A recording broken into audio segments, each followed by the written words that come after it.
শিলচৰ এইবিলাকৰ ৰাইজ গৈ লখিমপুৰত বহিছিলে। আমি লখিমপুৰৰ ৰাইজৰ অস্মিতা আৰু তেওঁলোকৰ ৰাজনৈতিক স্বতন্ত্ৰতা ৰাখিবৰ কাৰণে আমি সেই মানুহবিলাকক উচ্ছেদ কৰিছো। কোনো গুণগুণ চেতিয়াক আমি উচ্ছেদ কৰা নাই। এইটো একেবাৰে অসত্য কথা। আৰু 350 বাংলাদেশী খেদিবলৈ যাওঁতে আমাৰ কোনোবা মানুহৰ ঘৰত যদি অলপ খুন্দা এটা লাগিলে আমি কি সহ্য নকৰিম নেকি? যদি আমাৰ কাৰো গাতে অসম আন্দোলনত বিদেশী খেদিবৰ কাৰণে 855 জন শ্বহীদ হৈছিল, এতিয়া যদি অসমীয়াই ভাবে যে 500 বাংলাদেশীক উৎখাত কৰক, কাষত মোৰ ঘৰটো আছে, সামান্য খুন্দা এটাও নালাগিব, তেনেকে জাতিটো বাচিব নেকি? তাতে কি হ'ল? কঠীয়াখিনি গ'ল, আকৌ লগাই দিলে হ'লহেঁতেন ৰাতিপুৱা। তাক লৈ ৰাজনীতি হ'ব পাৰে নেকি?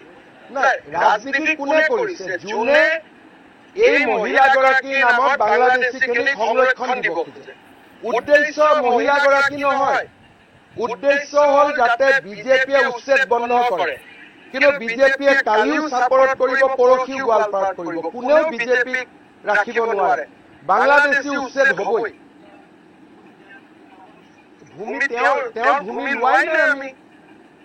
তেওঁৰ যিকেইগৰাকী ভূমি আমি উচ্ছেদ কৰিছিলো সকলোৱে আজি ভূমিত সোমাই গ'ল। এইগৰাকী মহিলাৰ কোনো মাটি কোনেও লোৱাই নাই। এটা ৰিল বনালে হৈ যাব নেকি চব কথা? মোৰ লগত বলক একেলগে কাৰ আমি ঘৰ ভাঙিছো চাওঁ। যদি আপোনালোকে গুৱাহাটীৰ পৰা জাৰ্নেলিষ্ট এটা যায়, টিম এটা, আমি আপোনালোকক লৈ যাম যে কাৰ ঘৰ আমি ভাঙিছো। আমি বাংলাদেশীৰ ঘৰ ভাঙিছো।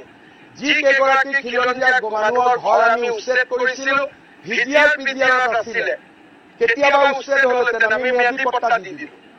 এইবিলাক কথা ৰাজনীতি কৰি লাভ নাই। আৰু অসমীয়া মানুহে সহ্য কৰিব শিকিব লাগিব।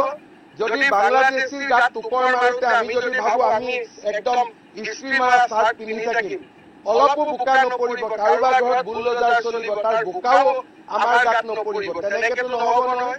আমাৰ মানুহে জীৱনো দিছিলে বাংলাদেশীক খেদিবৰ কাৰণে। এতিয়া আমি কঠীয়া কেইডাল দিব নোৱাৰো। তাত কোনো বাৰ্তা নাই। বাৰ্তা এটাই, অসমীয়া মানুহ সাহসী হ'ব লাগিব, নহ'লে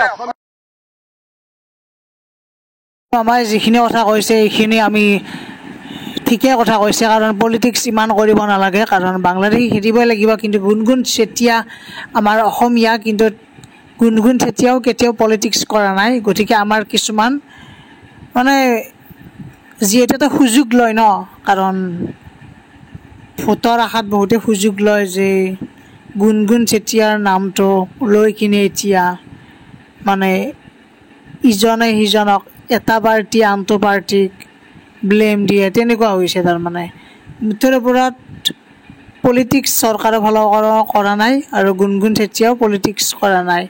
গুণগুণ চেতিয়া জাষ্ট কঠীয়াখিনিৰ কথা কৈছে, কিন্তু আমাৰ যিখিনি মাজত সোমাব আহিছে, গতিকে তেওঁলোকেহে অকণমান বিভ্ৰান্তৰ সৃষ্টি কৰিছে।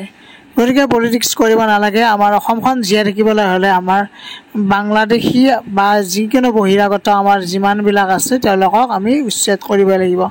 গতিকে এইখিনি আছিল আমাৰ মামাৰ বক্তব্য। চ' সকলোৱে কিজানি নিজৰ নিজৰ মন্তব্য দিব ইয়াতে। Thank U.